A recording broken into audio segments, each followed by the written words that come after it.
Nafsu amaro akan selalu memprioritaskan dirinya dan orang yang berada dekatnya, karena baginya adalah center of the universe, atau center dari alam semesta ini adalah dirinya. Makanya nanti Fir'aun dalam cerita-cerita yang lain kita dapati dia mengklaim sebagai Rabbul Alamin.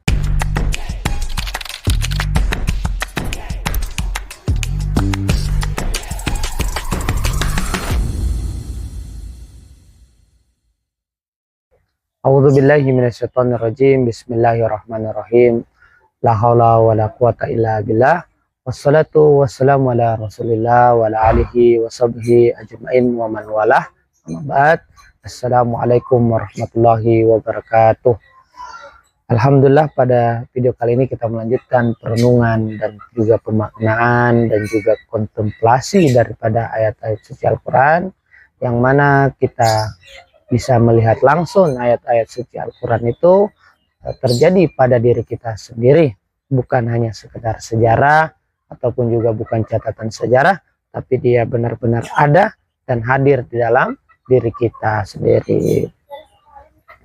Pada video sebelumnya kita sudah melihat ataupun juga sudah merenungkan dan memaknai makna daripada istri Fir'aun, yaitu imro'atu fir'auna, yaitu adalah nafsul mutmainnah yang ada dalam diri kita. Nafsul mutmainnah ini cenderung kepada apa? Cenderung kepada Musa, karena dia dekat dengan hati ataupun juga dekat dengan Musa secara ruhani. Jadi nafsul mutmainnah lebih dekat kepada hati. Akan tetapi nafsul mutmainnah ini berharap bahwa Musa ini atau hati ini menjadi walad ataupun menjadi anak daripada mereka. Jadi kalau Musa menjadi anak daripada Fir'aun dan juga istri Fir'aun, maka Musa masuk dalam, atau kesadaran kita masuk kepada kesadaran nafs atau jiwa, dan tidak menjadi berkesadaran ruh. Jadi di atas kolbu ada ruh. Nah, itu harapan mereka. Atau menjadi dia bermanfaat bagi kita. Hati itu dipergunakan untuk bagaimana memberikan manfaat kehidupan. Jadi ada niat murni belum terjadi pada apa? Belum terjadi pada nafsul mutmainnah, yang mana dia berharap Musa atau hati itu bisa dikendalikan oleh mereka. Pada ayat selanjutnya, yaitu ayat yang ke-10, berbunyi a'udzubillahi minasyaitonirrajim, wa asbaha fuadu ummi Musa, dan menjadilah hati daripada ibu Musa itu. Siapa ibu Musa tadi? Yaitu nafsul zazija al-lawamah, yaitu jiwa yang polos ataupun juga disebut dengan nafsul lawamah. Farigon, kosong, yaitu puatnya, hatinya ibu Musa itu kosong.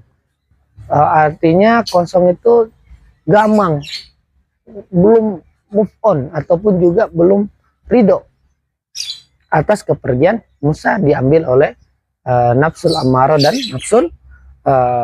nafsul mutmainnah. Farigon anil akli.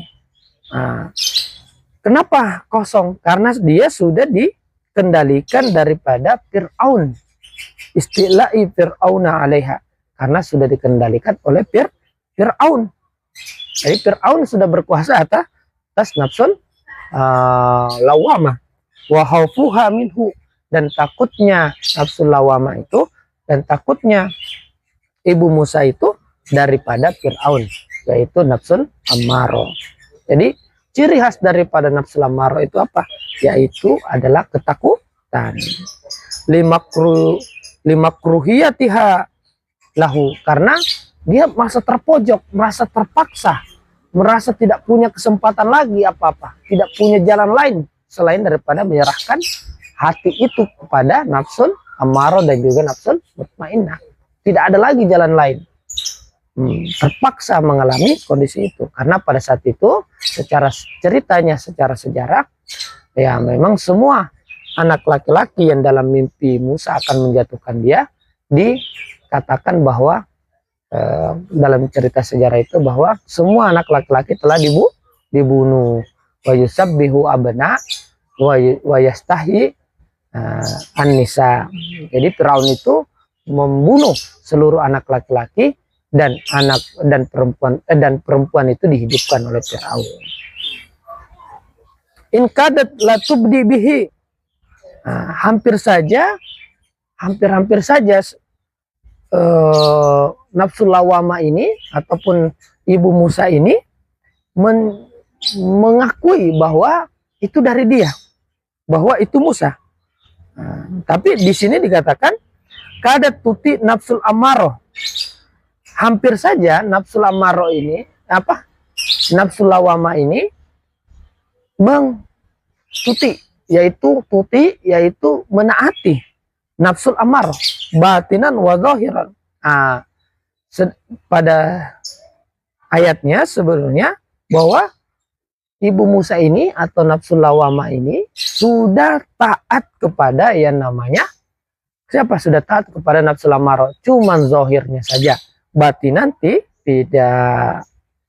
Itulah yang terjadi, yaitu hampir menampakkan. Menampakkan artinya zahirnya juga sudah terkuasai, tapi dalamnya juga terkuasai. Jadi hanya zahirnya saja. Laula an robbatna ala qalbiha, jikalau saja tidak kami kuatkan ala qalbiha, hatinya, maka itu menyebabkan menyebabkan nafsul lawama ini juga ikut kepada nafsul amaro. Apa robbatna ala qalbiha? Apa itu? Yaitu sabarnaha wa qawwainaha bita'yidir ruhi wa ilham al-malaki.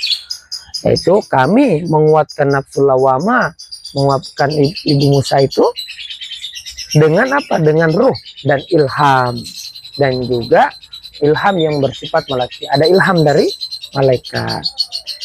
Litakuna minal mu'minin, agar dia nafsul lawama itu menjadi bagian-bagian daripada orang mukmin bil ghaibi wasafail istidad, dengan gaib dan juga karena kemurnian daripada ruhani yang ada pada nafsul lawama. Nafsul lawama masih memiliki cahaya ruhani karena mampu menerima masukan, berbeda dengan nafsul amaro. Nafsul amaro agak sedikit melakukan perlawanan. Jadi kalau kita menasihati orang yang sombong, itu yang mana adalah simbol daripada nafsul amaro, maka itu adalah suatu yang sangat sulit untuk terjadi. Nasihat itu masuk kepada mereka. Mereka sangat sulit untuk mendengar. Begitu juga mereka sangat sulit untuk memahami nafsul amaro ini. Nafsul amaro ini ciri khasnya bagi kita yaitu adalah kita ingin selalu menang sendiri. Itu nafsul amaro. Nafsul amaro akan selalu memprioritaskan dirinya dan orang yang berada dekatnya. Karena baginya adalah center of the universe, atau center dari alam semesta ini adalah dirinya. Makanya nanti Firaun dalam cerita-cerita yang lain kita dapati dia mengklaim sebagai Rabbul Alamin.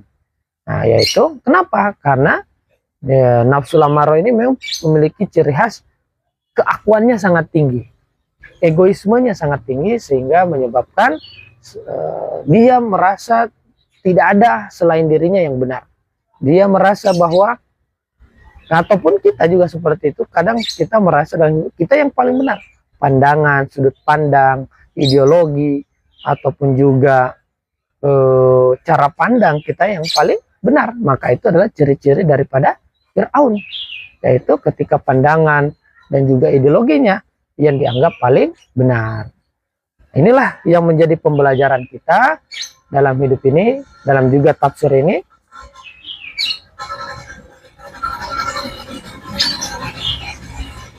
Nah, inilah yang menjadi pembelajaran kita dalam ayat suci Quran ini, dalam suratul Qasas, yang sangat bermanfaat bagi kita, sehingga kita bisa melihat seluruh fenomena-fenomena dalam diri kita sudah pernah terjadi dalam bentuk sejarah, dan fenomena-fenomena sejarah yang tercatat dalam Al-Quran semua terjadi pada diri kita. Walhamdulillahirabbil alamin. Wabillahi taufiq wal hidayah. Wassalamualaikum warahmatullahi wabarakatuh.